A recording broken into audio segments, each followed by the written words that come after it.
आज लगभग 10 से 12 लाख लोग आस लगाए बैठे हैं।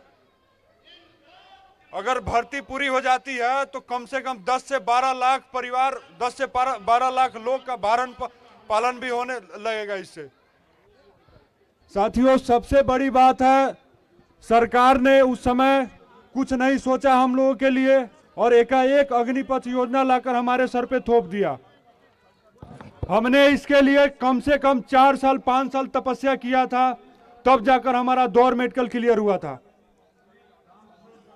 ये लोग पानी से नहाते हैं, लेकिन हम लोग पसीने से नहाकर अपना दौर मेडिकल क्लियर किया था।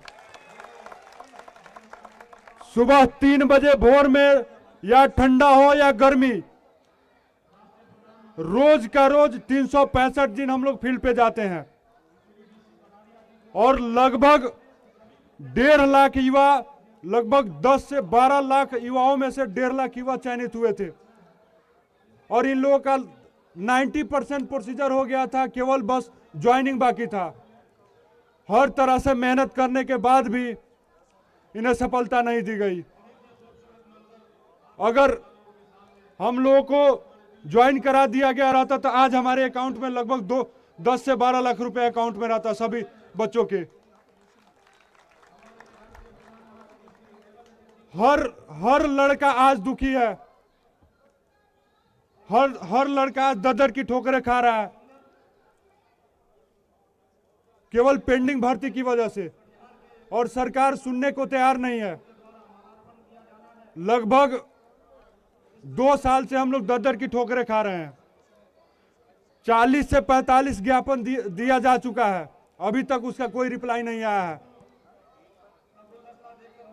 हमने क्या बिगाड़ा था मोदी जी का, जो हमारा पल भर में सारा चीज छीन लिया।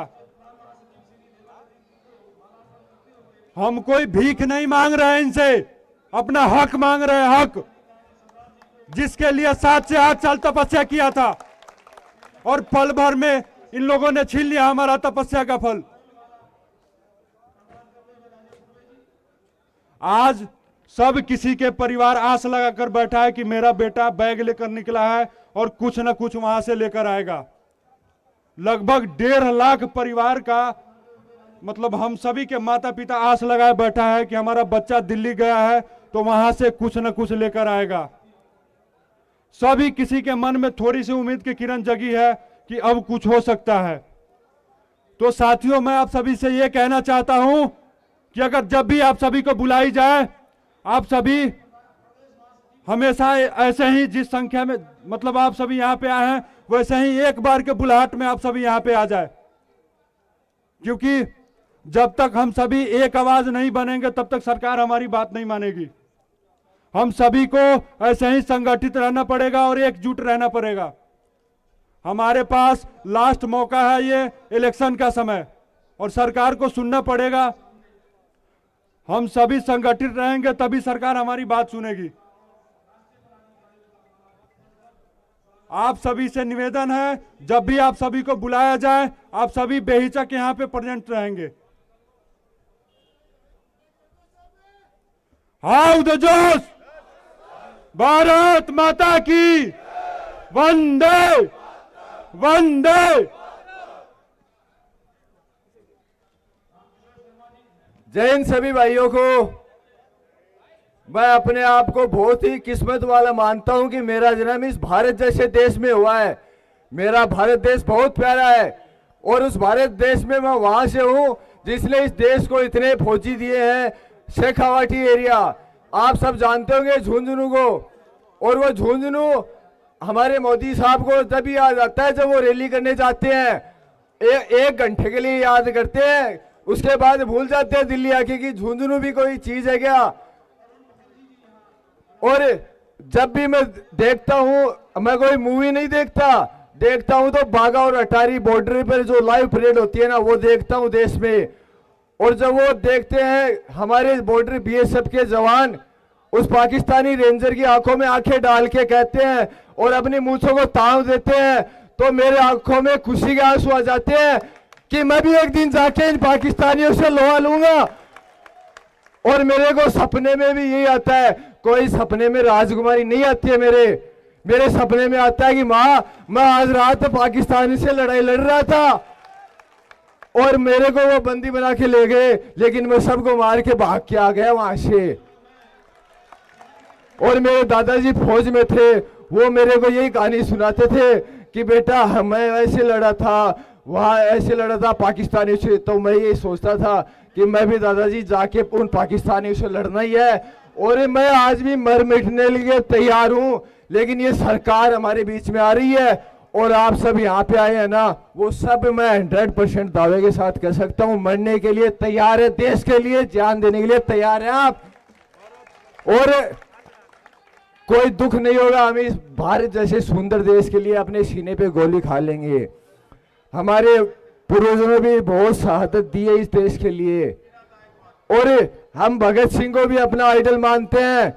तो इसके लिए मैं आपको बताना चाहता हूं कि हर कोई चाहता है कि भगत सिंह पैदा हो, लेकिन वो अपने घर में नहीं, पड़ोसी के घर में पैदा हो।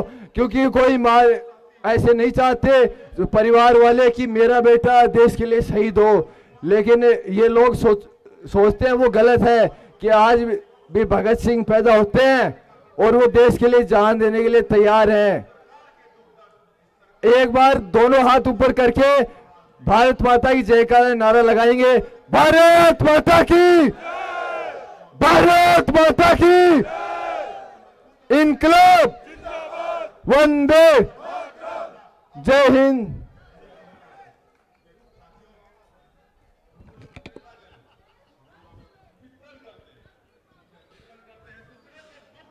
साथियों, एक बार दोनों हाथ खड़े करके जयकारा लगाएंगे। भारत माता की, वंदे, वर्दी दो या।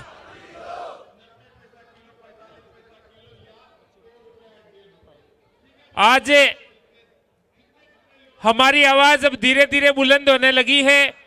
जो एक छोटा सा संघर्ष हम पिछले 2-3 साल से कर रहे हैं, इस बार युवाओं की भीड़ भी यहाँ पे उम्मीद से ज्यादा भीड़ पहुंची है। इतनी उम्मीद नहीं थी, उससे ज्यादा, क्योंकि युवा पूरी तरह से टूट चुका था। और ये सब गरीब किसानों के बच्चे हैं जो इस सड़क पर संघर्ष नहीं कर सकते। और साथ का साथ मैं कर्नल साहब को बताना चाहूंगा कि ये सड़कों पे रहने की उम्र नहीं है, ये तैयारियां करने की या अपने माता पिता की अब जिम्मेदारियां उठाने की उम्र है। उस उम्र में आज ये युवा दिल्ली की सड़कों पे भटक रहे हैं। शाम को इनके खाने का पता नहीं रहता कि आज गुरुद्वारे में खाना मिलेगा या नहीं, क्योंकि ये माता पिता से सिर्फ आने जाने का किराया ला पाने में ही सक्षम है। और कुछ युवा तो ऐसे हैं जो अब अपने माता पिता से किराया भी नहीं मांग सकते, क्योंकि इनके माता पिता ने अपनी जमीनें, अपने गहने गिरवी रख के इनको पढ़ाई करवाई थी। और आज ये सड़कों पे है युवा। तो आप विपक्ष में होने के नाते हमें सबसे ज्यादा उम्मीद है आपसे, क्योंकि आज भारत की जो सबसे बड़ी पार्टी है कांग्रेस, वो आज विपक्ष में है। और हम चाहते हैं कि हमारा ये मुद्दा आप जैसे कमिटमेंट करते हो कि सड़क से संघर्ष तक, संसद तक उठाएंगे। और साथ का साथ एक छोटा सा कमिटमेंट आपसे हम और लेना चाहेंगे कि यदि कांग्रेस सरकार आती है तो हमारी पेंडिंग भर्तियां पूरी होगी या नहीं, क्योंकि हम चाहते हैं कि हमें यहां से नहीं मिले और हमें सत्ता पलटनी पड़े, तो उसके लिए भी हम आपके साथ जुड़ जाएंगे। लेकिन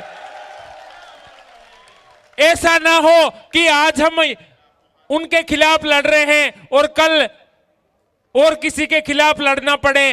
तो हम चाहते हैं आप हमें यह भी एक छोटा सा कमिटमेंट देके जाएं कि यदि आपकी सरकार आएगी तो पेंडिंग भर्ती के जो पीड़ित युवा है उनके आप साथ रहोगे, उनकी मांगे पूरी करोगे। और साथ का साथ में अभी तक हमने जो कोर्ट केस लगाया था, उस कोर्ट केस का जो फैसला आया था उसके खिलाफ वापस हमने रिव्यू पिटीशन नहीं लगवाया है।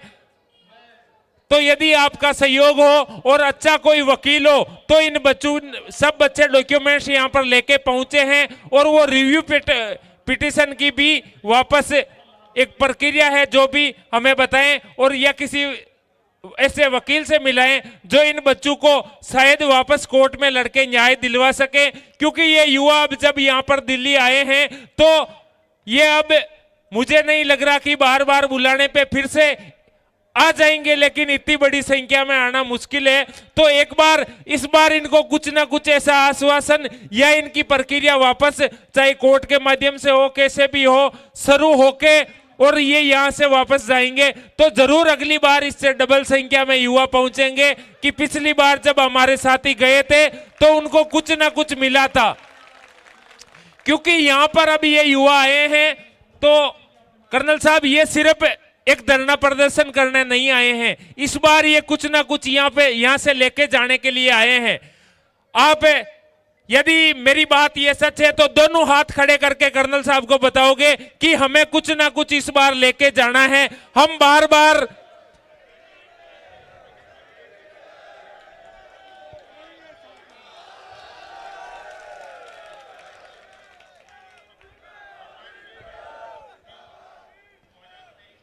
साथ का साथ बच्चे आपसे बोल नहीं पाते और मैं आपको बोल रहा हूं क्योंकि बच्चे हमारे एक छोटे से कहने से मैं लगातार देख रहा हूं 3 साल से मेरे से जुड़े हुए हैं और दिल से जुड़े हुए हैं, और इन बच्चों की ये पीड़ाएं देख के आंखों में आंसू आ जाते हैं कि खास इन बच्चों को वर्दी मिल जाए।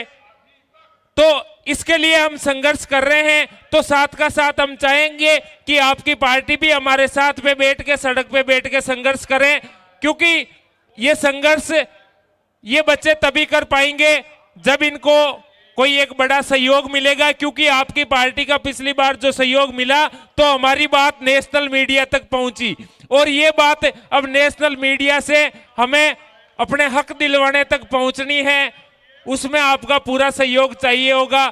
जब आप इन बच्चों को इन युवाओं को हक दिलवा दोगे तो मैं आपसे प्रॉमिस कर दूंगा कि अगली बार जब चुनाव होंगे तो ये युवा रात दिन आपके लिए सड़कों पर उतरने को, इनके माता पिता सारे लोग उतरने को तैयार है। लेकिन इन युवाओं के कुछ समस्याएं हैं अभी दिल्ली में रहने के लिए।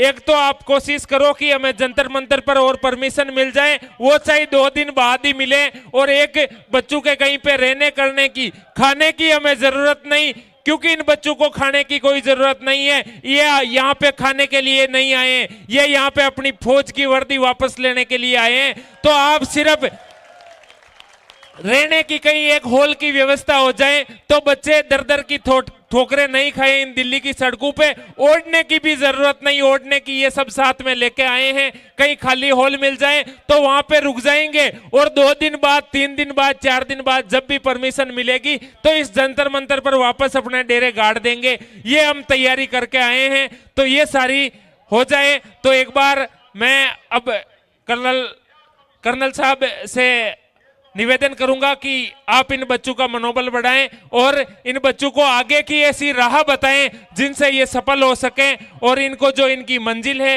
वो मंजिल पा सकें, ये अपना हक ले सकें। क्योंकि अब ये युवा इतने टूट चुके हैं कि अगली बार ये इन सड़कों पर यहां नहीं भटक पाएंगे। ये बोल दिए।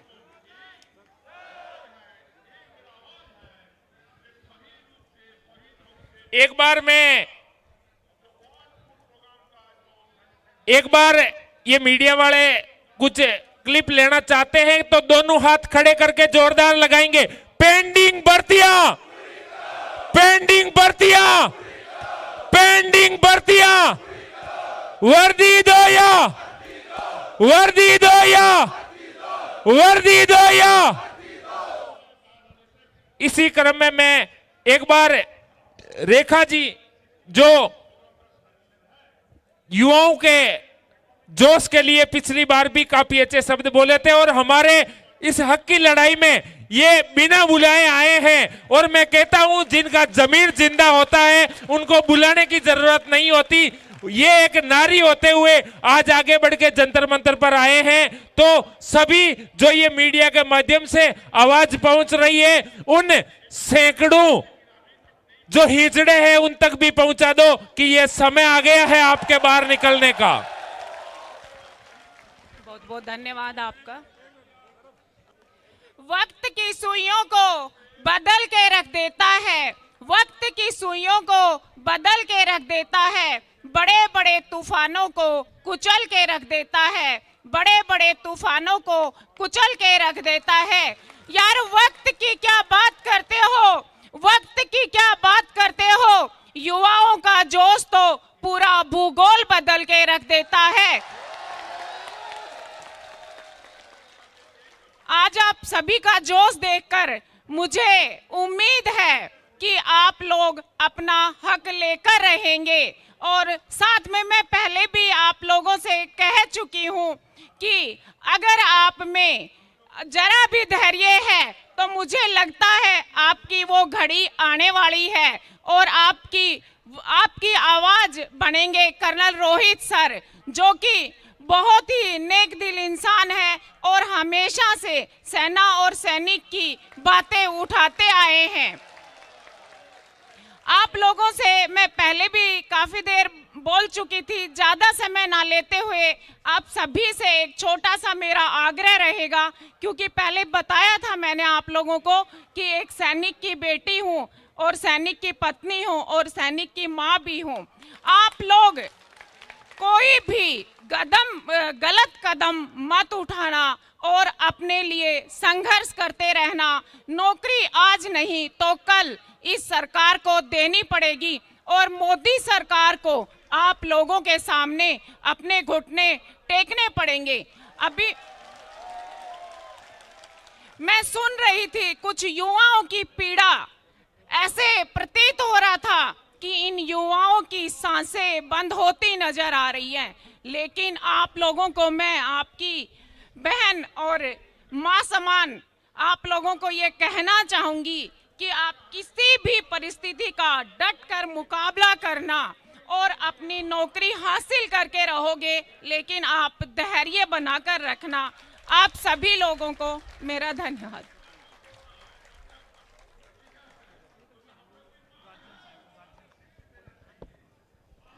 हेलो, आज आप सभी के बीच एक अंकल है जो बिहार से चल के आए हैं। ये अपना विचार आप सभी के बीच रखेंगे।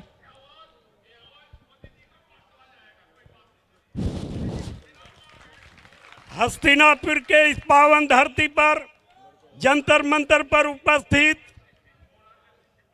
देश के पूर्व सेना अधिकारीगण, आर्मी भर्ती से वंचित नौजवान साथियों, दोस्तों, यह जो आंदोलन आप लोग लेकर के आए हैं, वहां से लेकर आए हैं जो धरती से महात्मा गांधी ने आंदोलन चलाया था, बिहार के चंपारण भितिहरवा से।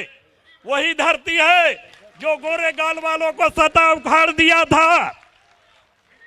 वहीं से जयप्रकाश नारायण जी आंदोलन चलाए थे, जो 1977 में कांग्रेस पार्टी की सरकार धराशायी हो गई थी।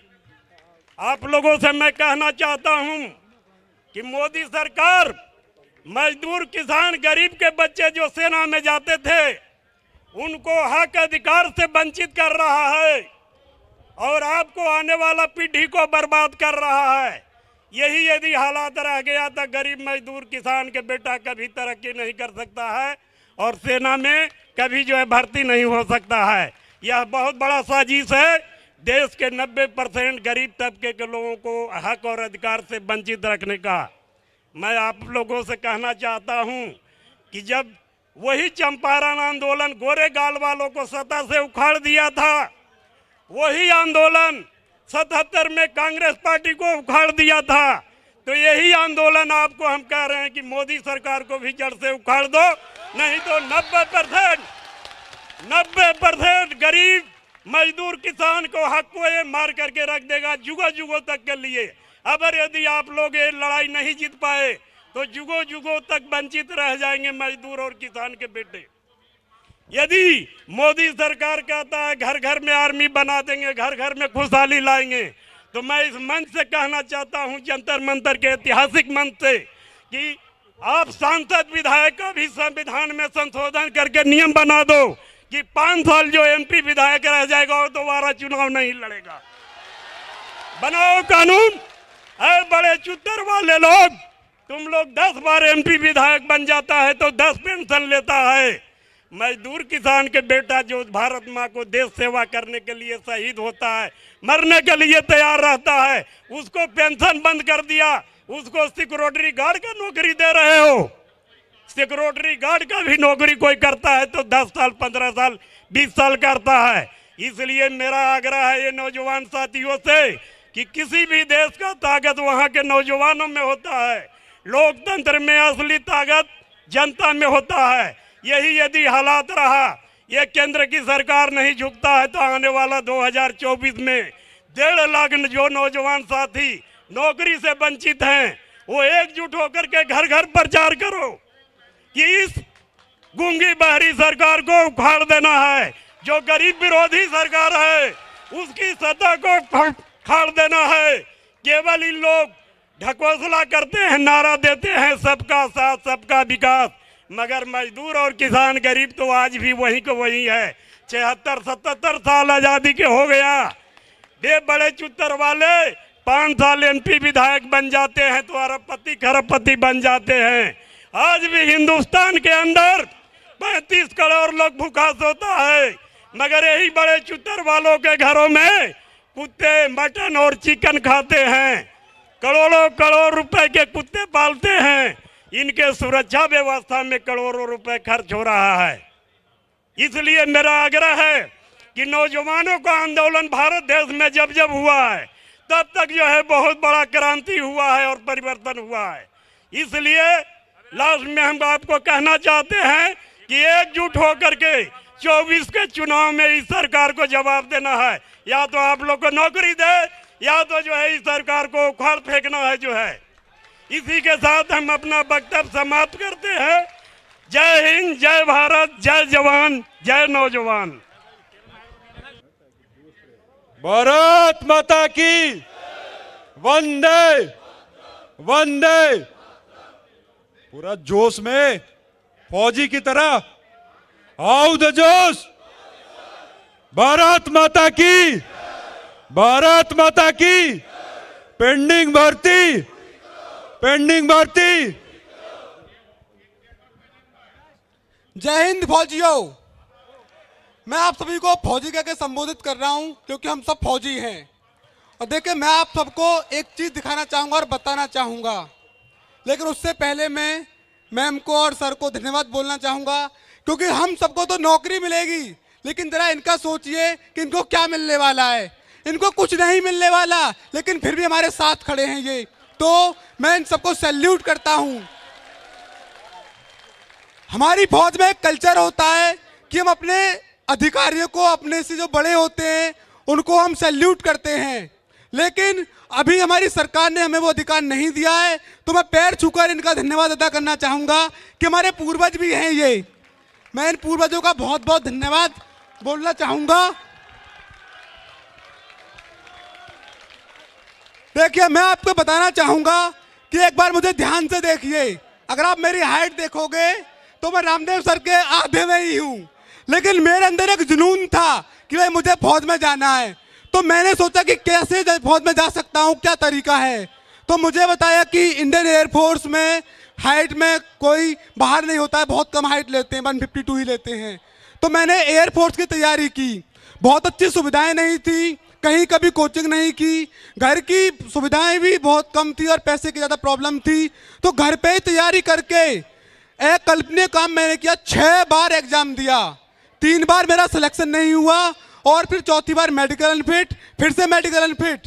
जब मैं मेडिकल अनफिट होने के बाद घर आता था तो घर में कुछ ऐसा माहौल होता था।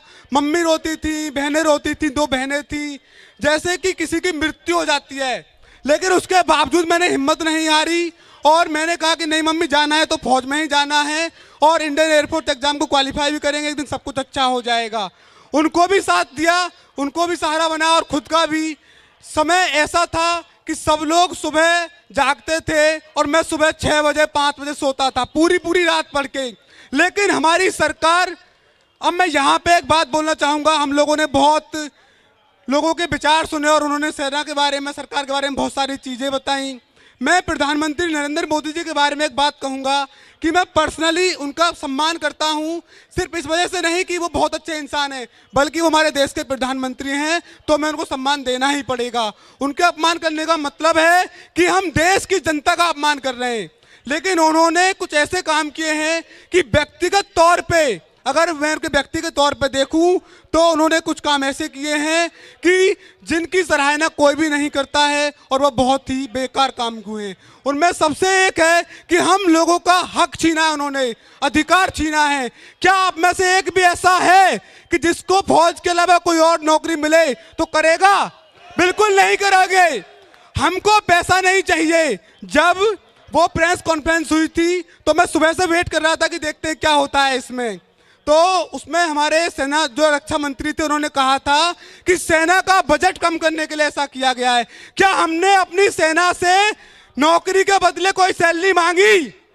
बिल्कुल नहीं मांगी। हमको कोई सैलरी नहीं चाहिए। हम उस सेना में जाना चाहते हैं कि हमने ऑपरेशन विजय में पाकिस्तान को सियाचिन के उस ग्लेशियर में उसको की औकात याद दिलाई थी, जहां 50 डिग्री सेल्सियस टेम्परेचर पे हमारे पास कपड़े नहीं थे। हमारी सेना के पास कपड़े नहीं होने के बावजूद हमने पाकिस्तान को घुटनों पे ला दिया। हमने पाकिस्तान को बुरी तरह से हराया। 93,000 सैनिक जो कभी नहीं हुआ, हमने उनको बंदी बनाया और हमने दिखा दिया कि हमारी सेना में क्या जज्बा है। लेकिन हमारी सरकार अब हमसे वो अधिकार छीन रही है तो हम उसका पुरजोर विरोध करेंगे। और जब तक हमसे हमारे शरीर में जान है, जब तक हम इसका विरोध करते रहेंगे।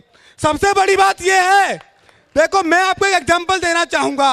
अभी रूस और यूक्रेन का युद्ध चल रहा है। रूस के अंदर यही सारी चीजें होती हैं जो कि हमारी सेना चाहती है। लेकिन दोस्तों, क्या रूस यूक्रेन से जीत पाया? नहीं जीत पाया। मैं दावा करता हूं कि यूक्रेन जैसे 10 देशों को भारतीय सेना के सामने खड़ा कर दीजिए, महज एक दिन के अंदर अंदर घुटने पर लाके खड़ा कर देंगे हमारी सेना उनको। हमारी सेना में वो जुनून है, लेकिन हमारी सरकार हमारी इस बात को नहीं समझ रही है। वो हमारे जुनून को खत्म करने पे तुली हुई है। लेकिन कुछ भी हो जाए साथियों, हमें हार नहीं माननी है और समय का अभाव है, तो मैं अपनी बाड़ी को यहीं पे विराम देना चाहूंगा। एक बार फिर से जय हिंद फौजियों। साथियों, आप सभी के बीच कर्नल अनुज श्रीवास्तव साहब आएंगे और अपना बात रखेंगे।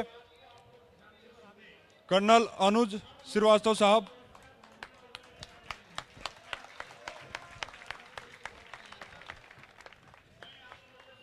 नमस्कार फौजी भाइयों, आप सबको मेरा नमस्कार। मैं फौज से सेवानिवृत्त हूं पिछले 10 साल से और मैं कोर ऑफ इंजीनियर्स में भर्ती था। मैंने कई जगह नौकरी की है और पराक्रम में किया है, कश्मीर में नौकरी की है। और मैं यहाँ पर आया हूँ अपनी बात रखने के लिए आपके सामने। मुझे लगता है कि आप लोग के साथ बहुत ही ज़्यादा तकलीफ़ आपको झेलना पड़ा है। आप लोग सब, मुझे पता है, क्योंकि फौजी भाई हमारे सारे बहुत दूर दूर इलाके से आते हैं, बहुत गरीब परिवार से आते हैं। एक एक आदमी के साथ 4-4 लोग डिपेंडेंट होते हैं। तो मैं ये चाहता हूँ कि आपका जो प्रोसेस कोविड की वजह से रुक गया था, वो अभी चालू करके आपको भर्ती मिले। और जो भी कार्रवाई है वो सरकार की तरफ से गुजारिश करता हूँ कि आप लोग की कार्रवाई करके जो है, आपकी कार्रवाई जो रुकी हुई थी उसको आप लोग संपन्न करें। और सरकार से दरखास्त है कि इस चीज़ को संपन्न करके आप लोग सबको न्याय मिले और आप लोग सबकी भर्ती की कार्रवाई पूरी की जाए। मेरे तरफ से मेरा पूरा सपोर्ट है आप लोग के लिए और मैं आशा करता हूं आप लोग को जल्दी जो है न्याय मिलेगा। मैं बड़े दूर से आया था। मुझे अशोक जी का आभारी हूं कि उन्होंने मुझे फ़ोन करके बार बार ये बोला कि सर आप आके बच्चों का मनोबल बढ़ाएं और आपको सपोर्ट अपना जो है जाहिर करें। तो मैं चाहता हूं कि आप सब लोग को ये न्याय मिले और जल्द से जल्द जो है आप लोग इस चीज़ को संपन्न करें और आप फौज में भर्ती हों और देश की सेवा करें। बहुत बहुत बधाई आप सबको। नमस्कार, जय हिंद। साथियों, जब से हमारी भर्ती रद्द हुई है तब से ना तो हमने कोई त्योहार मनाया है और ना कोई पर्व। साथियों, जब से हमारी भर्ती रद्द हुई है तब से हमने मुस्कुराना ही छोड़ दिया है। लगभग 1.5 लाख परिवार मुस्कुराना छोड़ दिया है जब से भर्ती रद्द हुई है तब से। अब थोड़ी सी उम्मीद की किरण जगी है, थोड़ा सा मुस्कुराहट हमारे चेहरों पे दिखने लगा है। लगभग साथियों 80 से 85 दिन हम लोग संघर्ष किए, तब जाकर थोड़ी सी उम्मीद की किरण जगी है। और हम सभी को एकजुट रहकर इस जंग को जीतना पड़ेगा। हम सभी को जब तक एकजुट नहीं होंगे तब तक सरकार हमारी बात नहीं मानेगी। अगर दूसरी बार जब भी आप सभी को बुलाई जाए, आप सभी बेहिचक यहां पे उपस्थित रहेंगे। साथियों, लगभग एक लड़का 3-4 भर्ती देखता है तब जाकर उसका भर्ती 4th-5वीं बार में क्लियर होता है। लगभग कोई मेडिकल में छटता है, कोई रिटर्न में छटता है, लेकिन इस बार इस भर्ती में हमारे 1.5 लाख साथी लगभग सारी प्रक्रिया पास कर ली थी।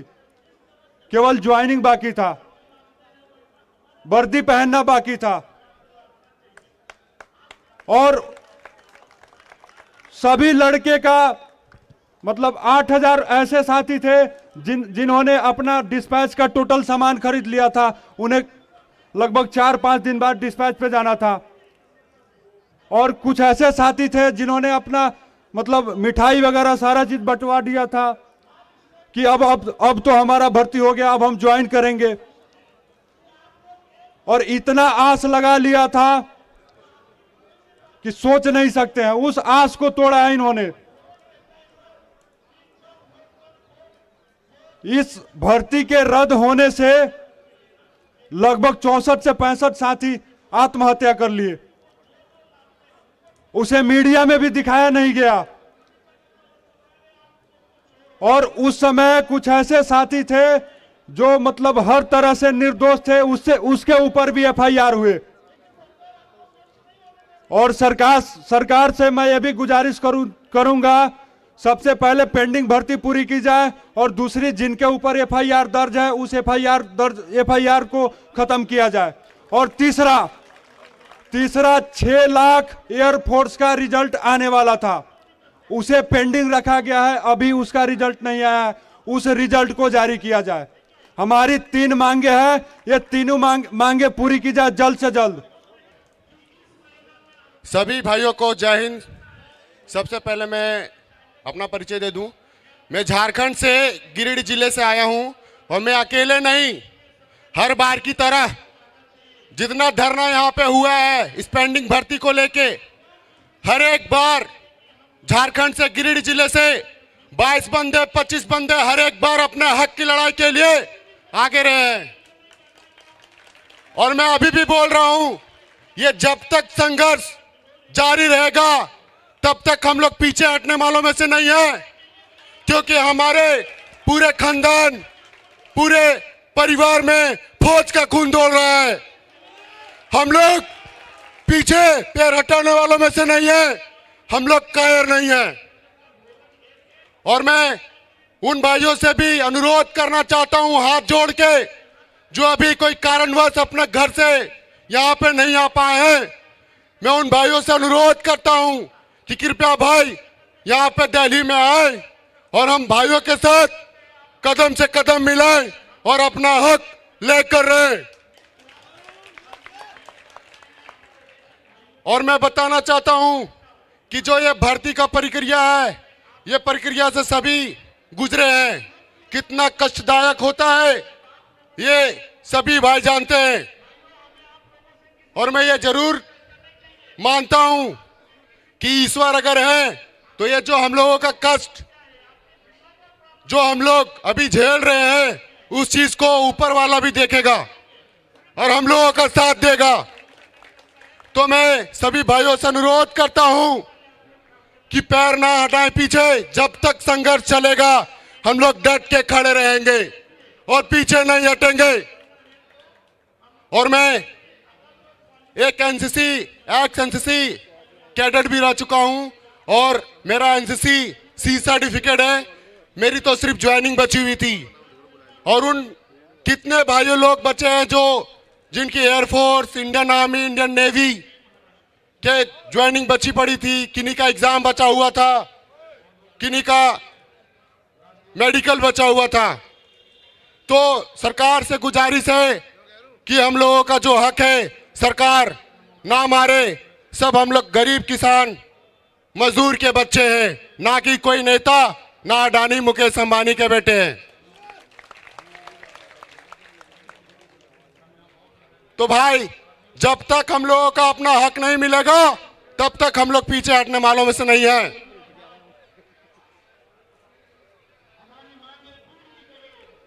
एक देशभक्ति शायरी हो जाए। सरफरोशी की तमन्ना, सरफरोशी की तमन्ना, देखना है जोर कितना। जय हिंद, जय भारत, भारत माता के, भारत माता के, भारत माता के। वंदे वंदे वंदे वंदे भारत माता के, वंदे।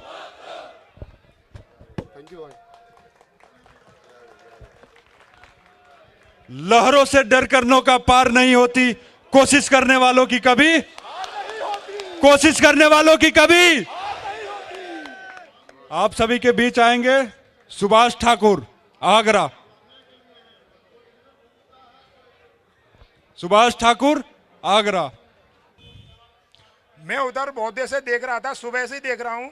बहुत से सभी लोगों ने अपने अपने जितने भी विचारधारा हैं अपने तुम्हारे सभी के सामने रखा है कि मेरे पास क्या हुआ या मेरे साथ क्या हुआ।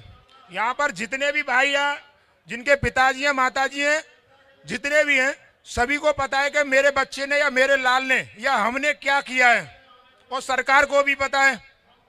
तो सभी से सबसे पहले मेरा निवेदन यही है कि हाथ उठाएं। सबसे पहले ऊपर सबरे सभी लोग हाथ उठाएं और सर पे रखें अपने पे और खाएं कसम अपनी जननी मां की कि जब तक हमको फैसला नहीं मिलेगा, हमारा हक नहीं मिलेगा, हम घर को नहीं जाएंगे।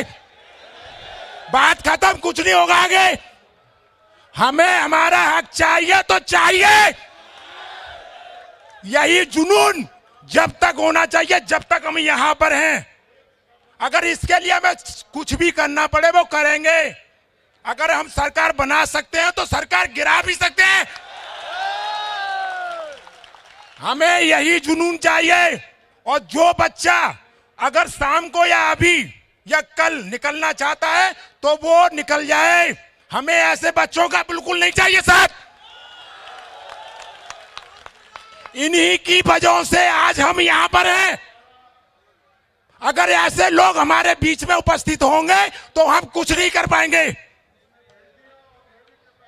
अगर सभी का मत एक होगा तो हम वो कर दिखाएंगे जो हम उसकी कल्पना भी नहीं कर सकते। तुम लोग, हमने खाया क्या नहीं खाया हमें कोई चिंता नहीं है। सुबह से भूखा हूं, कोई टेंशन नहीं है। मर जाऊंगा लेकिन कुछ ऐसा करके जाऊंगा कि देश में नाम होगा सुभाष पीमा राजपूत का। कुछ नहीं होगा, बात खत्म तो खत्म।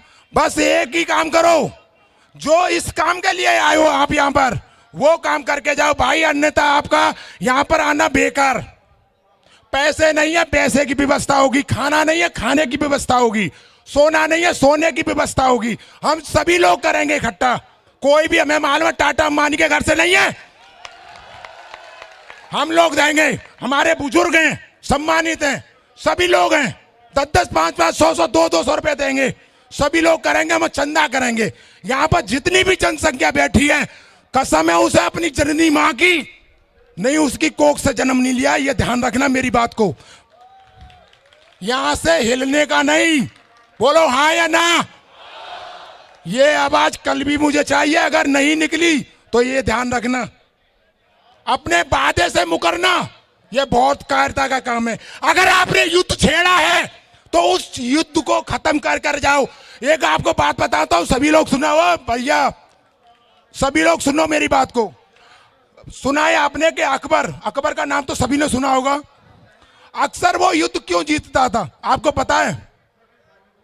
अक्सर वो युद्ध इसलिए जीतता था कि अकबर जिस इलाके में या किसी देश में उसको आक्रमण करना दिखना है कि मुझे वो चीज चाहिए, या मुझे उधर शासन करना है, मुझे ये जगह चाहिए। तो क्या था, पहले पूर्व टाइम पहले एक ही रास्ता होता था, वो उस रास्ते से अंदर प्रवेश करने के बाद में उस रास्ते को खत्म कर देता था। तो हमारे पास ऑप्शन सिर्फ एक रह जाता था, डू एंड डाई, करो या मरो। अगर उनको मारते हो तो तुम भी जा पाओगे, अगर तुम मर गए तो बात खत्म। इसलिए आप घर से निकले हो तो यहाँ पर कुछ भाई ऐसा करके जाओ कि आपके माता पिता को, आपके भाइयों को, हमारी जो पार्टी सपोर्ट कर रही है उनको भी कुछ गर्व सा महसूस हो कि हाँ भाई बंदे में दम है। अन्यथा भाई बेकार है आपका जीना, आपका बिल्कुल बेकार है। मेरी समस्या आपका जीना तो बिल्कुल बेकार है। मैं अपने घर से निकला हूं भाई, हालांकि टाइम मेरे भी पास नहीं है और ना ही मैं इतने अमीर घर से हूं, मैं भी ऐसे ही निकला हूं। तो यहाँ पर आए हो तो सिर्फ उसका आदर करो, अपने माता पिता का आदर करो, यहाँ पर सम्मानित बैठे उनका आदर करो। ये हमारे पीछे कुछ आशाएं लेकर आए हैं, हम इनके पीछे कुछ आशाएं लेके आए हैं। एक दूसरे से सभी कांटेक्ट है, कोई टेंशन नहीं है। लेकिन इस बात को मेरी को याद रखना, आपने अपने सर पर हाथ रखा है और अपनी माँ की कसम खाई है, यहां से कोई जाएगा नहीं, ठीक है? इसी के साथ में एक शायरी सी, नौकरी फौज की होगी वो समय सदी का होगा, चिता बारूद से जलेगी कपट त्रेके का होगा। राम राम सभी भाइयों को जय। एक बार जो भी बच्चे उधर खड़े हैं या कोई बैठ दे रहे हैं उनको मैं कह रहा हूं 2 मिनट के लिए आप बैठ जाइए। अब अपने बीच युवाओं की सबसे ज्यादा आवाज बुलंद करने वाले, सेना से जुड़ी हमारी भर्ती की मांग को सबसे ज्यादा नेशनल न्यूज तक पहुंचाने वाले हमारी आवाज कर्नल रोहित जी चौधरी साहब बच्चों को संबोधित करेंगे। तो एक बार जो भी बच्चे उधर बैठे हैं उन्हें मैं कहना चाहूंगा कि आप बैठ जाएं। जो भी बाइट दे रहे हैं वो थोड़ा बाद में दे दें, 2 बजे बाद आपको बाइट देनी है। भारत माता की, भारत माता की। एक बार सभी तालियों के साथ स्वागत करेंगे। जय हिंद साथियों, इस आवाज से लड़ाई नहीं लड़ी जा सकती। जय हिंद साथियों, धन्यवाद। यह आवाज संसद तक पहुंचनी चाहिए। मेरे प्यारे बच्चों और उनके अभिभावक जो यहां पे आए हुए हैं, और बच्चों से ज्यादा कहना तो उचित यह रहेगा, मेरे भावी सिपाहियों, देश के सैनिकों, सम्मानित मंच, हमारे बीच में कुछ आपके साथी हैं, रेखा दैया जी हैं,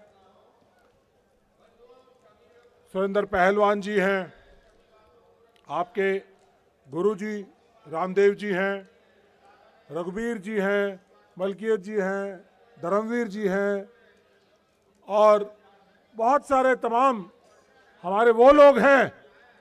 इस मंच को आप ये समझिए कि इस मंच ने यहां पर जो आसीन हैं या जिन लोगों के साथ ये जुड़े हुए हैं, ये वो लोग हैं जिन्होंने मोदी सरकार को झुकने पर मजबूर किया और 1 रैंक 1 पेंशन की लड़ाई इसी जंतर मंतर पर जीत कर कुछ हद तक जीत ली है। लेकिन कुछ विसंगतियां जरूर पैदा हुई हैं, उनको हम पूरा करने के लिए लड़ाई लड़ रहे हैं। यहीं बराबर में एक जगह है जहां पर हमारा पंडाल लगा रहता था, और ये लोग, कुछ लोग, रघुवीर साहब, कपूर सिंह, मलकियत, ये वो लोग हैं। आज कितने दिन हो गए? 3100 से ज्यादा दिन हो चुके हैं। वहां रोज दिया जलता है वन रैंक वन पेंशन की लड़ाई का। तो आज ये जो मंच आपके साथ खड़ा है, ये वो मंच है जिन्होंने लड़ाई लड़ी है। और एक नारा आप जो यहां पे लगा रहे थे, या तो भर्ती दो या अर्थी दो। अर्थी, ये गलत नारा है। लड़ाइयां जिंदा कौमें ही जीतती हैं। जब हम जिंदा रहेंगे तभी हम लड़ाई लड़ेंगे, और जिंदा कौमें ही जीतती हैं।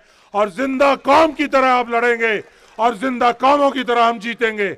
ये आपको यहां से अपने आप में विश्वास पैदा करना है, और ये विश्वास लेकर हमने आगे लड़ाई को लड़ना है। साथियों, किसी भी लड़ाई को लड़ने के लिए सबसे पहले अपने अंदर विश्वास पैदा करना पड़ेगा। क्या वो विश्वास है? क्या वो विश्वास है? अगर वो विश्वास है तो वो लड़ाई जीती जा सकती है। लड़ने में शहादतें होंगी, लेकिन हम फौजी हैं, लड़ाई लड़ते हैं देश के लिए, और देश के लिए जान देने के लिए, कुर्बान होने के लिए हमेशा तैयार रहते हैं, और शहादतें देने के लिए तैयार रहते हैं। आप में से बहुत सारे बच्चे ऐसे होंगे जो फौजी परिवारों से भी आते होंगे, जो बहुत सारे ऐसे हैं जो कि फौजी परिवारों से नहीं भी आ रहे हैं। उनकी देश की सेवा करने के लिए एक उनके अंदर जज्बा है, सपना है देश की सरहदों पे देश की सेवा करने का, देश को महफूज रखने का। हमारे गांव, ग्रामीण इलाकों के अंदर जब बच्चे पैदा होते हैं, लड़के पैदा होते हैं, तो यही कहा जाता है कि भाई क्या बनोगे? कि भाई फौजी बनूंगा। कहते हैं बचपन से एक सपना होता है कि फौजी बनूंगा, और आज की सरकार ने इस सपने को तोड़ने का काम किया है। आपके देश की सेवा करने के सपने को तोड़ने का काम किया है, और आपका जो पीढ़ी दर पीढ़ी फौज में आना है, उसके रास्ते को काटने का काम किया है। मैं भी चौथी पीढ़ी का फौजी हूं। मेरी 3 पीढ़ियां देश की सेवा कर चुकी हैं। मेरे सगे चाचा कैप्टन जितेंद्र सिंह अरुणाचल में 1962 में बॉम्बडिला की लड़ाई लड़ते हुए शहीद हुए,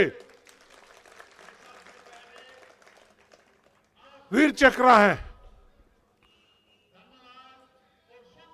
और 1971 की लड़ाई में जब हमने अपने परिवार की गिनती कुछ दिन पहले गोल्डन जुबली मनाई कि 1971 की लड़ाई जो बांग्लादेश की लड़ाई के नाम से ज्यादा जानी जाती है, तो उस लड़ाई के अंदर जब हमने देखा कि हमारे परिवार की क्या हिस्सेदारी है, तो पता चला कि 11 लोग हमारे परिवार से 1971 की लड़ाई लड़ रहे थे, जिनमें से 2 शहीद हुए। तो साथियों, हम लोग पीछे हटने वाले नहीं हैं, हम लड़ने वाले लोग हैं। देश में हमें लड़ने की ही ट्रेनिंग मिली है, और सरकार को यह मालूम होना चाहिए कि अब आपका पाला देश के सैनिकों से और देश के भावी सैनिकों से पड़ा है, तो आपको झुकना पड़ेगा। आपको इनके सामने, इनकी ताकत के सामने, इन युवाओं के सामने झुकना पड़ेगा। ये मैं यहां से वायदा करना चाहता हूं। साथियों, आपकी जो लड़ाई है आसान नहीं है, लंबी लड़ाई है। और आज जो देश के सत्ता के ऊपर काबिज हैं वो मगरूर हो चुके हैं। युवाओं की आवाज उन तक नहीं पहुंच रही है। युवा जब जब इकट्ठे हुए हैं, युवा जब जब संगठित हुए हैं, उन्होंने सत्ताओं को पलटने का, राजपाट को पलटने का काम किया है। और ऐसा ही पलटने का काम आप भी एक जज्बे के साथ लेकर चले हो। और मुझे यकीन है कि आप या तो अपनी बात मनवाओगे या सत्ता का परिवर्तन करोगे, ये मुझे यकीन है।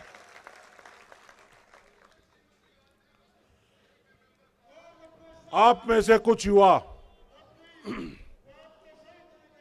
चंपारण से, सत्याग्रह की धरती है, चंपारण से चले, पैदल चले और यहां तक दिल्ली तक पहुंचे। हमें मालूम था कि ये समस्या है। अग्निवीर एक बहुत बड़ी देश के लिए गंभीर समस्या है। देश की सुरक्षा के साथ खिलवाड़ है। देश की सुरक्षा के अंदर एक ऐसी नई स्कीम ला दी गई है जिसके तहत देश के सैनिकों के अंदर ही भेदभाव कर दिया गया है। उसके साथ साथ हमें मालूम था कि भर्तियां कैंसिल हुई हैं, कुछ बच्चे जो हैं उनको अपनी भर्तियां नहीं मिली हैं। लेकिन इसका इतना महास्वरूप है, ये इसकी जानकारी हमें तब मिली जब चंपारण से अभिराज जैसे बच्चे निकले और यहां तक पहुंचे। 1100 किलोमीटर की यात्रा करना आसान नहीं है। हमारे नेता राहुल गांधी जी ने 4000 किलोमीटर की यात्रा, भारत जोड़ने की यात्रा, देश में प्यार फैलाने की यात्रा और नफरत के जो फैलाने वाले थे उनके खिलाफ ये यात्रा की, देश को जोड़ने का काम कर रहे थे। तो आसान नहीं है 4000 किलोमीटर पैदल चलना। तो मैं समझ सकता हूं कि ये अभिराज के साथ जो उसके साथी चले थे, 1100 किलोमीटर की यात्रा करी थी, तो ये कोई आसान काम नहीं है, बहुत मुश्किल काम है। क्योंकि इस भारत जोड़ो यात्रा में मैं भी 700 किलोमीटर चला हूं, हरियाणा से लेके और श्रीनगर तक। तो ये जज्बा चाहिए, एक रिजॉल्व चाहिए, एक विश्वास चाहिए, दृढ़ विश्वास चाहिए कि मेरे को ये काम पूरा करना है। तो जैसे ही हमें इस बात का ज्ञान हुआ कि चंपारण से चलकर बच्चे यहां पर आए हैं, तो हमने इनसे बातचीत करी, संज्ञान किया, संवाद स्थापित किया। तो पता चला कि तकरीबन 50 लाख से ज्यादा बच्चे इन भर्तियों में, 97 भर्तियां फौज की, आर्मी की और कुछ भर्तियां एयरफोर्स की थी, जिसके तहत बच्चों को सिलेक्ट किया गया। और ये 50 लाख से ज्यादा युवाओं ने भर्तियां देखी और 1.5 लाख के करीब युवा सिलेक्ट हुए अलग अलग भर्तियों में, और इनको ज्वाइनिंग नहीं दी गई और कुछ के भर्ती प्रक्रिया को पूरा नहीं किया गया। तो इन चीजों का संज्ञान लेते हुए हम लोगों ने अपनी बात अपने पार्टी फोरम में उठाई। तो पता चला, राहुल गांधी जी को जैसे ही पता चला, उन्होंने कहा कि मैं इन बच्चों से मिलना चाहता हूं। ये युवाओं के बेरोजगारी की समस्या है, युवाओं के देश प्रेम की और देश की सेवा करने के सपने को तोड़ने की समस्या है। तो वो मिले, कुछ लोग मिले, 30-40 बच्चे मिले, उन्होंने बात समझी और फैसला किया कि हम इन बच्चों को वायदा किया, राहुल गांधी जी ने वायदा किया है, मैं यहां से इस मंच से कह सकता हूं, उन्होंने कहा है कि मैं संसद से लेकर सड़क तक इन बच्चों के साथ हूं, इनका संघर्ष हम करेंगे, कंधे से कंधा मिलाकर लड़ाई लड़ेंगे। लेकिन उन्होंने एक और बात कही साथ में कि आप को संगठित होना पड़ेगा। जब आप संगठित हो जाएंगे तो कितनी भी बड़ी सत्ता हो, कितने भी बड़े मगरूर शासक हो, उनको आपके सामने झुकना पड़ेगा।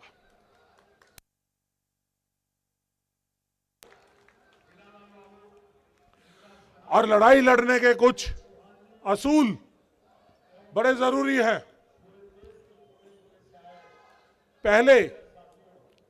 पहला असूल यह है कि हमें शांतिपूर्वक अपने संघर्ष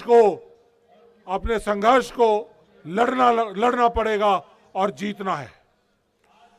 शांतिपूर्वक जो संघर्ष किए जाते हैं, जैसे गांधी जी ने सत्याग्रह का आंदोलन किया और जिस तरह से वो ब्रिटिश सरकार के खिलाफ आंदोलन किया, तो ऐसे आंदोलन को ताकत सिर्फ अहिंसा से मिली। और जब हम अहिंसा का साथ लेकर अपने संघर्ष को करेंगे तो हमें बहुत बड़ी मजबूती मिलेगी। आपके बीच में आपको भड़काने के लिए बहुत सारे लोग आएंगे, वायलेंट बनाने के लिए, हिंसा भड़काने के लिए बहुत सारे लोग आएंगे। उन लोगों को दरकिनार करना है, दूर रखना है। साथियों, मानते हो इस बात को? और यह भी मान के चलना पड़ेगा कि जो भी हमें हक की लड़ाई लड़नी है वो सरकार के खिलाफ लड़ाई लड़नी पड़ेगी। क्योंकि आज जो भी सरकार आज सत्ता में है, उसी सरकार से हम मांग रखते हैं, उसी सरकार से हम कहना चाहते हैं कि इन बच्चों की भर्ती प्रक्रिया को पूरा करें और इनको ज्वाइनिंग दे। और डिमांड पूरा करने का अधिकार और जिम्मेदारी सिर्फ और सिर्फ मौजूदा सरकार की होती है। तो इसलिए लड़ाई हमें सरकार के खिलाफ लड़नी पड़ेगी, सरकार से अपने हकों की लड़ाई लड़नी पड़ेगी। तो ये दिमाग में बनाना पड़ेगा कि हक तो हमें सरकार से ही चाहिए, क्योंकि सरकार के पास ही ये जिम्मेदारी है, सरकार के पास ही पावर है, सरकार के पास ही कलम की ताकत है जो आपको ज्वाइनिंग दे सकती है। और इस लड़ाई में जो भी राजनीतिक, गैर राजनीतिक, पारिवारिक या कोई इंडिविजुअल इसमें हमारा साथ देता है तो हमें उसका साथ चाहिए।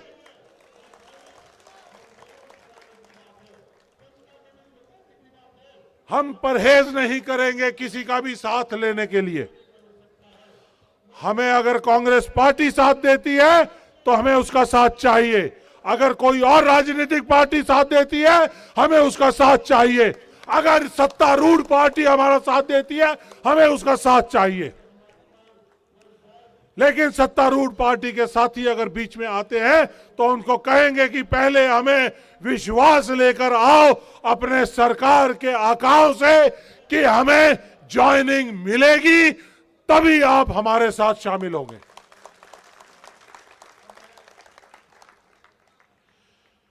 तो साथियों, ये असूल तय करने पड़ेंगे। इसके साथ एक और बहुत बड़ा असूल है जो फौज में काम करने वाले लोगों के लिए बहुत महत्वपूर्ण है। आप अभी फौजी नहीं बने हो इसलिए पूरी तरह से आपको नहीं मालूम। फौज में 3 चीज के लिए लड़ाई लड़ी जाती है: नाम, नमक और निशान। नाम आपका, नाम आपके परिवार का, नाम आपकी पलटन का, नाम आपके गांव का, यह हमारा नाम हमारे साथ रहेगा। नमक, हम इस देश, हिंदुस्तान, भारत देश, इंडिया, इसके बाशिंदे हैं, इसके नागरिक हैं, तो ये देश और इस देश की सुरक्षा हमारी जिम्मेदारी है। तो ये नमक हमने इस देश का खाया है, आज हम इस देश के लिए लड़ाई लड़ने के लिए तैयार हैं, सुरक्षा के लिए तैयार। और निशान, कोई भी लड़ाई किसी भी झंडे के नीचे रहकर ही लड़ाई लड़ सकती है। हमें एकत्रित होकर, संगठित होकर एक निशान तय करके उसके तहत हमें लड़ाई लड़नी पड़ेगी। जहां 10 सेनापति हो जाते हैं, वहां पर सेना का हारना निश्चित है। सेना का सेनापति और यूनिटी ऑफ कमांड, आवाज एक होनी चाहिए, बुलंद होनी चाहिए। अगर ये आवाज एक है, एकता में है और संगठित है, तो आपकी लड़ाई जीतने का रास्ता निश्चित है और जीत हासिल होगी। तो इसलिए निशान भी बहुत जरूरी है। हमें एक साथ, एक मंच के साथ, मंच के नीचे आकर मंच के साथ चलकर लड़ाई लड़नी पड़ेगी। और मैं अपने साथियों से ये कहना चाहूंगा कि कुछ एक चीजें हैं जो समझनी पड़ेंगी। हमें यहां से एक रूपरेखा बनानी पड़ेगी। ऐसा नहीं कि आज यहां पर इकट्ठे हुए और यहीं हमारी लड़ाई खत्म हो गई। आज लड़ाई शुरुआत, आज लड़ाई का शुरुआती दिन है दोस्तों। ये लड़ाई 100 दिन से ज्यादा चलेगी, क्योंकि आने वाले समय में इलेक्शंस होने वाले हैं।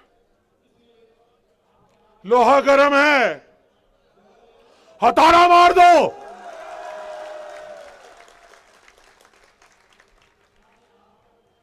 सरकार को झुकाने के लिए 100 दिन काफी है और सरकार को झुकना पड़ेगा। युवाओं की ताकत के आगे झुकना पड़ेगा।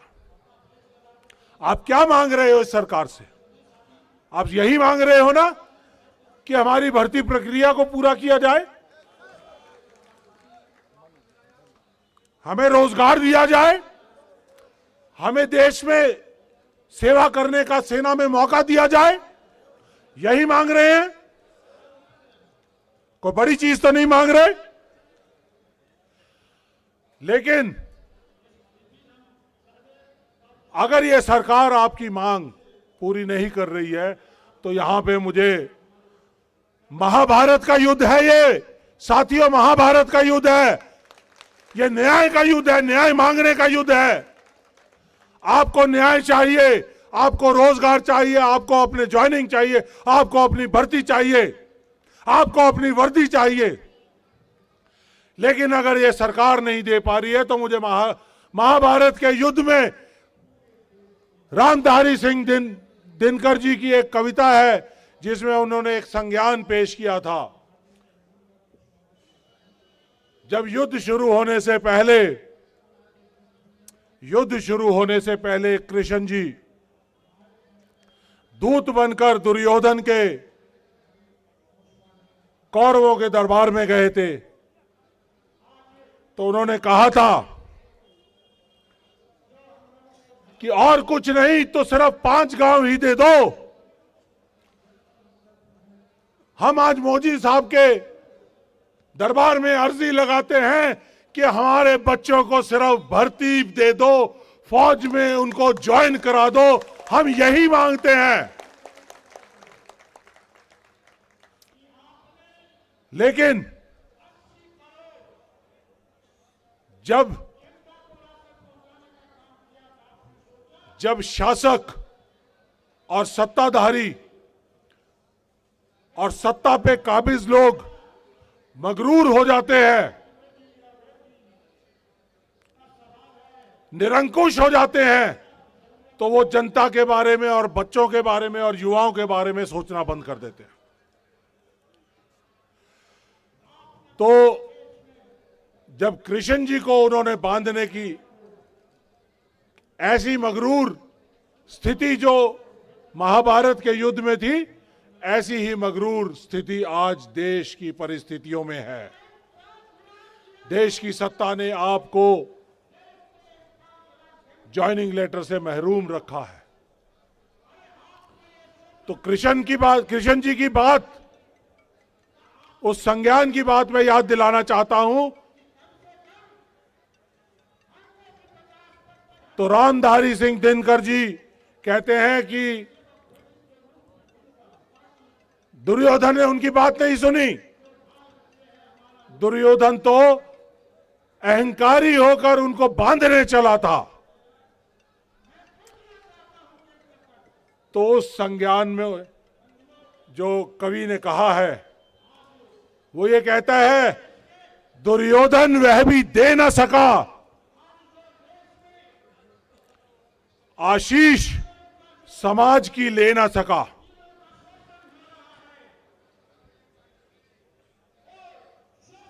उल्टे हरि को बांधने चला, जो था असाध्य वो साधने चला। जब नाश मनुज पर छाता है तो पहले विवेक मर जाता है। यही बात आज की मगरूर सत्ता के लिए और सत्ता पे काबिज होने वाले लोगों के लिए ये बिल्कुल सही बात ठहराई जा सकती है। क्योंकि अगर उनमें विवेक होता तो आपकी भर्ती प्रक्रिया को पूरा किया जाता, आपको ज्वाइनिंग लेटर दी जाती, लेकिन नहीं दिया। कोई बात नहीं, हम लड़ाके हैं या लड़ाकों के घर से आते हैं या फिर हम लड़ाका बनना चाहते हैं तो हम लड़ेंगे, दो दो हाथ करेंगे आपसे। और मैं आप लोगों से, आप फौज में ही तो भर्ती होना चाहते हो। मैं चाहता हूं कि देश के जो बड़े बड़े ओहदों के ऊपर बैठे हुए हैं वो अपने बच्चों को शायद अगर भेज दें तो पता चलेगा कि ये क्या जज्बा है। क्या वो अपने बच्चे को अग्निवीर बनाकर 4 साल के लिए भर्ती करने के लिए भेज सकते हैं? वो देश में नियमित सैनिक के तौर पे भी नहीं भेजना चाहते। ये वही जा सकते हैं जो सुबह शाम रात दिन मेहनत करते हैं, पसीना बहाते हैं, दौड़ लगाते हैं, तैयारी करते हैं। सुबह 4 बजे से उठकर उनका दिन शुरू होता है और सिर्फ एक सपने के साथ रात को सोते हैं कि देश की सेना में भर्ती होंगे। तो यह जज्बा सिर्फ आप में और आप में है, ये उन राजनीतिज्ञों में या उन ओहदेदारों के बच्चों में नहीं है। तो इसलिए वो देश में सेना के अंदर भी भर्ती नहीं हो सकते। मैं कहना चाहूंगा आप लोगों को, शान हो तुम वतन की, सजना तुम्हें हमारा, सजदा तुम्हें हमारा। खून देकर तुमने तिरंगों की बुलंदियों को है सवारा। ये हमारे सैनिक काम करते हैं। साथियों, ये सब बातें हो गई। अब एक और आखिरी बात जिससे मैं कहना चाहूंगा कि आप लोगों को मसौदा देने से पहले कि क्या हमें आगे करना पड़ेगा। साथियों, एक और कविता आप लोगों के कविता के माध्यम से इसलिए बताना चाहता हूं क्योंकि वो दिल में चोट करती हैं, दिल में सीधी लगती हैं। आपको यह बताना चाहूंगा कि दुष्यंत बहुत वीर रस के बहुत बड़े कवि हुए। आप जैसी समस्याओं का जब पहाड़ खड़ा हो जाता है तो ऐसे वक्त पर उन्होंने क्रांति के लिए, देश में क्रांति के लिए, युवाओं में क्रांति के लिए कविताएं लिखी और आज वो कविता सार्थक है आपके बीच में। ध्यान से सुनिएगा। हो गई है पीर पर्वत सी पिघलनी चाहिए, हो गई है पीर पर्वत सी पिघलनी चाहिए, इस हिमालय से कोई गंगा निकलनी चाहिए। सिर्फ हंगामा खड़ा करना मेरा मकसद नहीं, सिर्फ हंगामा खड़ा करना मेरा मकसद नहीं। सारी कोशिश है कि यह सूरत बदलनी चाहिए। मेरे सीने में नहीं तो तेरे सीने में ही सही, हो कहीं भी ये आग जलनी चाहिए। साथियों, ये आग जलनी चाहिए और अगर ये आग अपने दिल में अगले 100 दिन तक जलाकर रखी तो ये मोदी सरकार कोई ऐसी बड़ी मगरूर सरकार नहीं है। उनको आपके पास आपका हक लेकर यहीं पर आना पड़ेगा, ये मैं यकीन से कह सकता हूं। हम यहां पर लड़ाई लड़ते थे जंतर मंतर पर 1 रैंक 1 पेंशन की, तो हम ये कहते थे, रघुवीर साहब कहां हो, साडा हक एथे रख, साडा हक एथे रख। तो ये सरकार को हमें बताना है कि हमारा हक, ये हमारा हक है, इसको यहां पे रखो, हमें इस हक के लिए लड़ना है। तो साथियों, अब बात है कि आगे कैसे चलें। समस्या है, बड़ी समस्या है। हमने आपके साथ जो कुछ युवा आए उनके साथ फैसला किया, राहुल गांधी जी से मिले।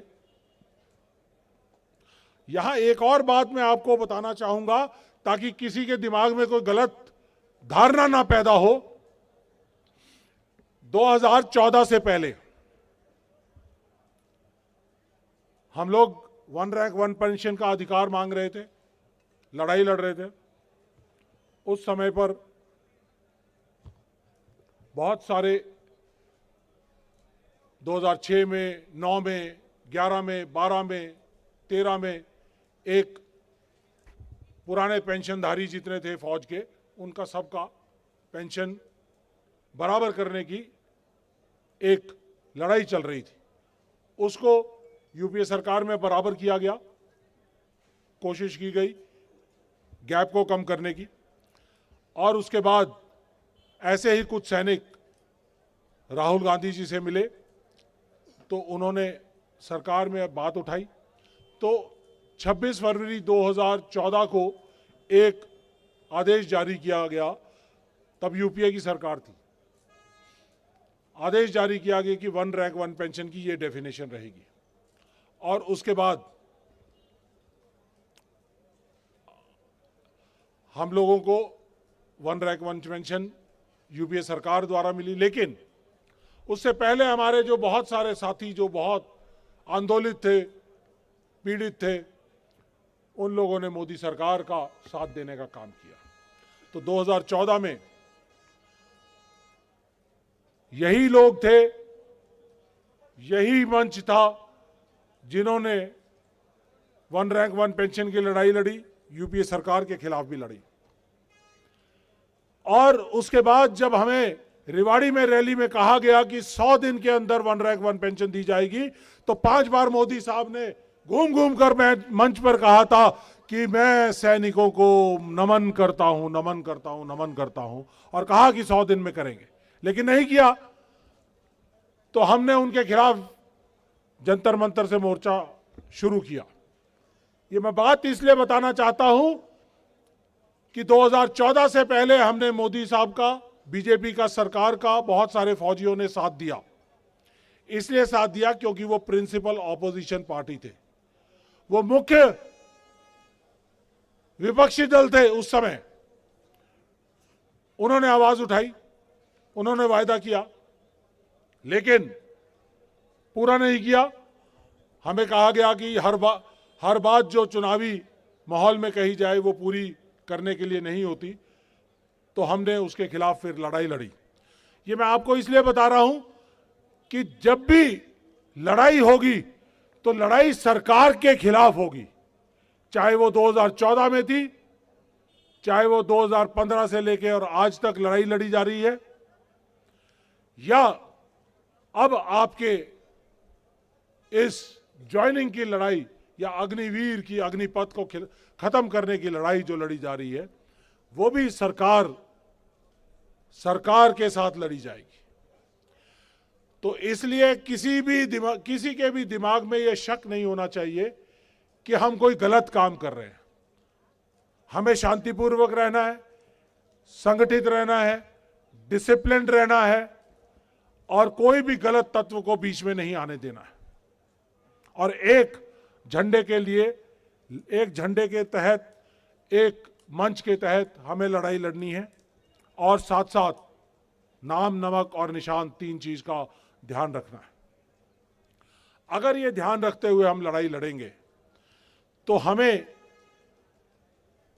हम मुख्य विपक्षी दल के लोग हैं, हम आपके साथ कंधे से कंधा लड़ाई लड़ने के लिए तैयार हैं।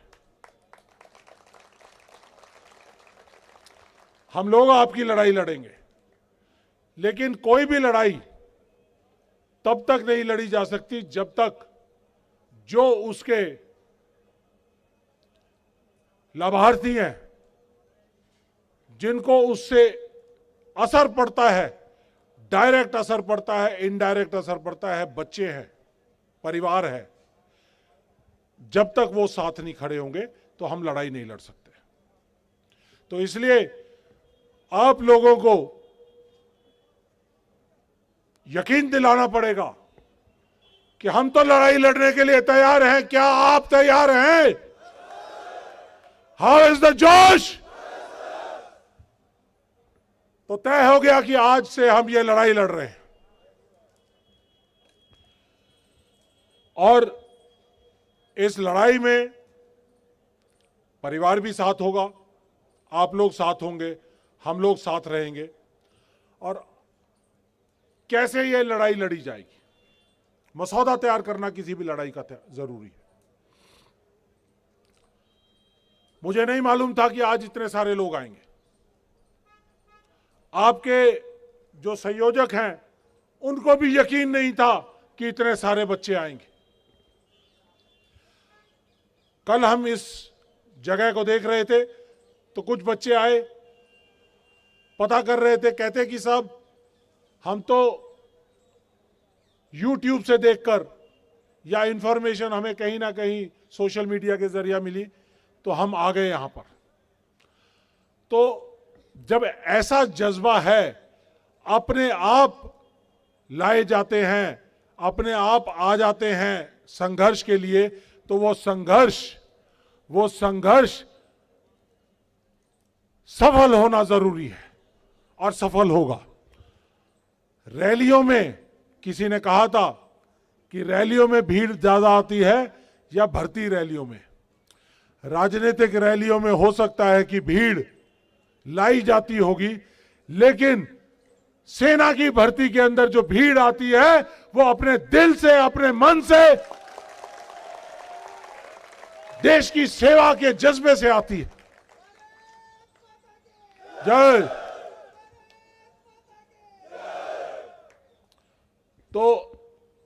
तो ये अपने आप आए हुए युवा हैं। जब अपने आप युवा आते हैं, आप अपने मन से जब लड़ाई लड़ रहे हैं, तो कोई भी लड़ाई किसी भी लड़ाई में हमें हार का सामना नहीं देखना पड़ेगा, ये मुझे यकीन है। तो इसलिए साथियों, अब हमने अपनी तरफ से जो कार्रवाई की, हमें पता चला कुछ लोग यहां दिल्ली पहुंचे, राहुल गांधी जी को पता चला कि राहुल गांधी जी ये बच्चे दरबदर की ठोकरें खा रहे हैं, तो हमने इनको सबको बुलाया, उनसे समझा, सड़क से संसद तक जाने का वायदा किया। तो सड़क से पहले एक और प्रक्रिया है, हमने देश में इस मुद्दे को प्रेस वार्ताओं के जरिए उठाने का काम किया। 20 लाख से ज्यादा लोगों ने इसके अंदर सहयोग दिया, देखा, और कोई भी ऐसा आदमी नहीं था जिसने इसके खिलाफ बात की हो। यह आपकी सफलता की पहली सीढ़ी है या नहीं? 20 लाख लोगों ने देखा, एक भी ट्रोल करने वाला नहीं था, तो इसका मतलब देश आपके साथ है। अब इस जज्बे को हमें और आगे तक ले जाना है। उससे अगला स्टेप था यहां पर सड़क पर आकर एक बार प्रदर्शन करना, अपनी ताकत को पहचानना। आज वो ताकत आपने पहचान ली है, पहचान ली है। बहुत ताकतवर हो आप, और अब इस ताकत को एक डायरेक्शन, दिशा और दशा देने की जरूरत है। तंगियां आएंगी, तकलीफें आएंगी, लेकिन चलेंगे साथ। हम आपको जिस तरह से, मैं बार बार गलत मत समझना, मैं पहले फौजी हूं, बाकी कुछ और हूं। पहली चीज, राजनीति और राजनीतिक दल बिल्कुल अलग हैं।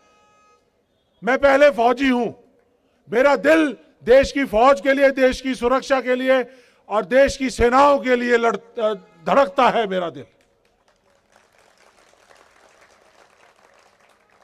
तो इसलिए कई लोग बीच में आएंगे, लगातार आएंगे, आपको तोड़ने की कोशिश करेंगे।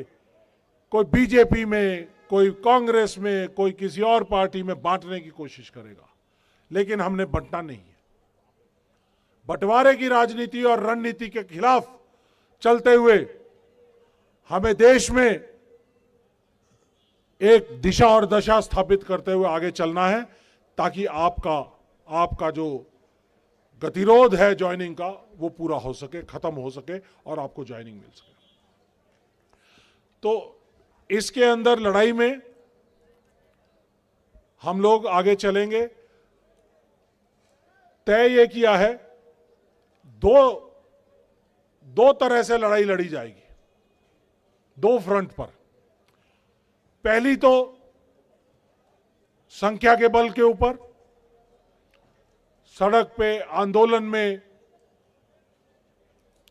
प्रेस वार्ताओं के जरिए देश में पूरा एक माहौल तैयार करने की जरूरत है। एक रास्ता वो है, और दूसरा रास्ता लीगल रास्ता है। जैसा कि रामदेव साहब ने कहा था कि आपकी याचिका को खारिज कर दिया गया है, उसके लिए हम बड़े से बड़े वकील सुप्रीम कोर्ट के अंदर खड़े करेंगे आपकी लड़ाई लड़ने के लिए।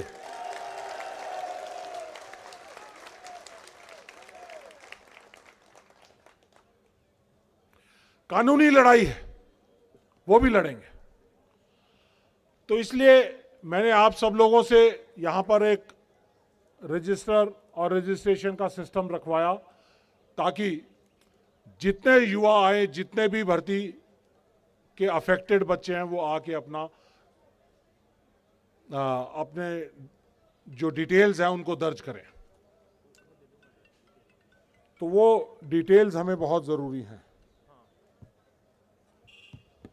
क्योंकि जब कानूनी लड़ाई लड़ेंगे तो उसके अंदर वो ज़रूरत पड़ेगी कि कितने लोग इसमें शामिल हुए। तो कानूनी प्रक्रिया के जरिए एक कानूनी लड़ाई लड़ी जाएगी।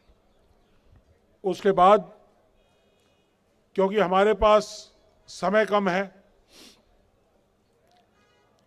और भारत जोड़ो न्याय यात्रा 14 तारीख को मणिपुर से शुरुआत हो रही है उसकी। वो मणिपुर से होकर नागालैंड, अरुणाचल, असम, बिहार सिलीगुड़ी से बिहार अरनिया, वहां से होती हुई झारखंड में जाएगी, झारखंड से फिर उड़ीसा में, उड़ीसा से लेकर ये वापस बिहार में आएगी, सासाराम में आएगी, और सासाराम से फिर ये बनारस, इलाहाबाद, लखनऊ, बरेली, वहां से होकर ये फिर आगरा की तरफ वापस दक्षिण की तरफ चल पड़ेगी। राजस्थान, मध्य प्रदेश, गुजरात और मुंबई तक जाएगी। 6700 किलोमीटर लंबी ये यात्रा तकरीबन 70 दिनों के अंदर पूरी की जाएगी। इस यात्रा के अंदर हमने ये फैसला किया है, हमारे नेता राहुल गांधी जी ने ये फैसला किया है, इस न्याय यात्रा के अंदर आपके लिए भी न्याय मांगा जाएगा।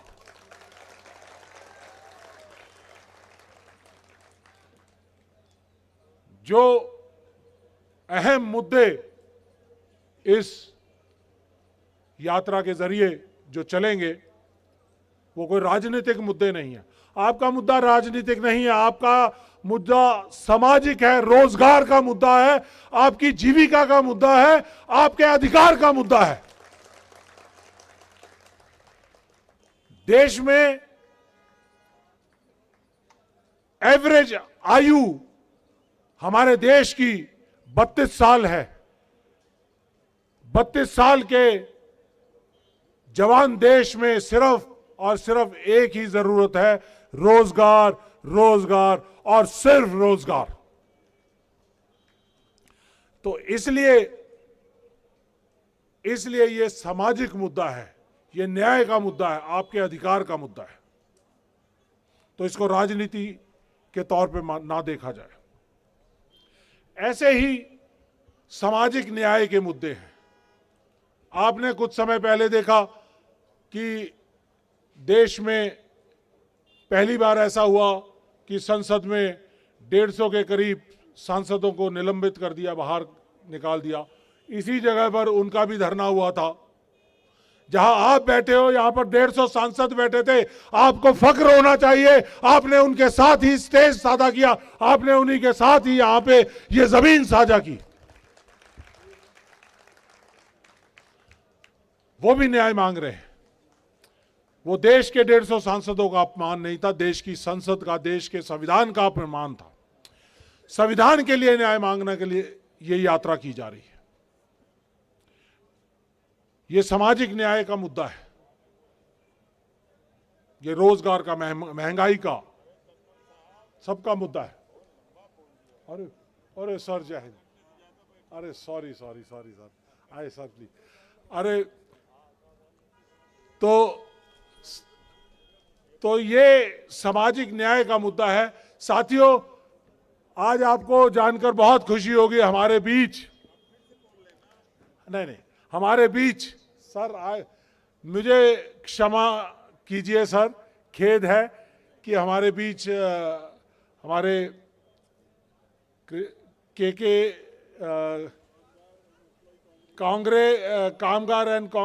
कामगार एंड कर्मचारी, अनऑर्गेनाइज्ड कर्मचारी कांग्रेस के प्रधान उदित राज जी, जो कि फॉर्मर मेंबर ऑफ पार्लियामेंट हैं, वो भी आपके साथ मंच साझा करने के लिए आए हैं। उनका स्वागत करें। उनके साथी आए हैं, उनका भी स्वागत करें। आपकी आवाज सिर्फ आपकी आवाज नहीं रही है, अब ये देश की आवाज बन गई है। आपके साथ हमारे देश के एक जुझारू सैनिक रहे हुए कैप्टन प्रवीण डावर जी, जो कि ऑल इंडिया कांग्रेस कमेटी के सेक्रेटरी भी रहे हुए हैं, वो भी हमारे बीच में आए हैं। मैं उनका भी स्वागत करता हूं। तो साथियों, ये कारवां बढ़ता चला जाएगा। आपको अपना कारवां 1.5 लाख से ज्यादा करना है। जिस दिन आपने 1.5 लाख से ज्यादा कर दिया तो आपकी जीत निश्चित है। तो साथियों, हमारे बीच हमारे सीनियर नेता भी आए हैं। तो मैं आप लोगों को जो कह रहा था कि लड़ाई लड़ने के लिए हमें असूल तय करने, असूल हमने तय कर लिए। लीगल बैटल लड़ेंगे, जमीनी लड़ाई लड़ेंगे। आने वाले समय के अंदर हम आपके साथ कंधे से कंधा मिला के लड़ाई लड़ेंगे। हम आपको शाम को आपका यहाँ पर रहने का प्रबंध कर रहे हैं। कल की हमारे पास यहाँ पे परमिशन नहीं है, यहाँ की बजाय हम दूसरा एक ऑल्टरनेटिव जगह, दूसरी जगह के ऊपर हम अपना धरना या अपना प्रदर्शन जारी रखेंगे। 14 तारीख को क्योंकि हमें भारत जोड़ो न्याय यात्रा के अंदर जाना है, तो उसके मसौदे के लिए हमें कुछ और चीज़ें तैयार करनी पड़ेंगी। इसके साथ साथ हमने जो तय किया है वो ये है कि इस भारत जोड़ो यात्रा के दौरान में एक पैरेलल संज्ञान चलेगा और उसकी रूपरेखा हम आपको साथ साथ आगे भी देते चले जाएंगे कि ये यात्रा जैसे ही बिहार के अंदर एंटर होगी तो वहाँ पर चंपारण नज़दीक है, तो वहीं से हम दोबारा से इस भारत जोड़ो न्याय यात्रा के साथ साथ हम लोग भी चलेंगे। न्याय लेना है तो लड़ना पड़ेगा। तो साथियों, ये थोड़ी और रूपरेखा को मैं बारीकियों से आपको बाद में बताऊंगा। कल जब हम मिलेंगे तो पूरी तरह से हम इसकी जो पेचीदगियां हैं तब तक हम उसको सॉल्व कर लेंगे। और यहाँ पर जितने उपस्थित बच्चे आए हैं, जितने परिवार आए हैं, अभिभावक आए हैं, मंच पर जितने लोग आए हैं, इन सब का मैं बहुत बहुत स्वागत करता हूँ, बहुत बहुत धन्यवाद करता हूँ। और साथियों, ये लड़ाई का आगाज है, शुरुआत है। लड़ोगे मिलकर? हाथ खड़े कर कर बताओ, लड़ोगे? जीतोगे? बहुत बहुत धन्यवाद। और हमारे साथ देश हित के नारे, भारत माता की, भारत माता की, भारत माता की, भारतीय सेना की, भारतीय सेना की, वंदे वंदे, इंकलाब इंकलाब। और ये मेरे युवाओं के लिए एक जिंदाबाद, जिंदाबाद, जिंदाबाद, जिंदाबाद। धन्यवाद।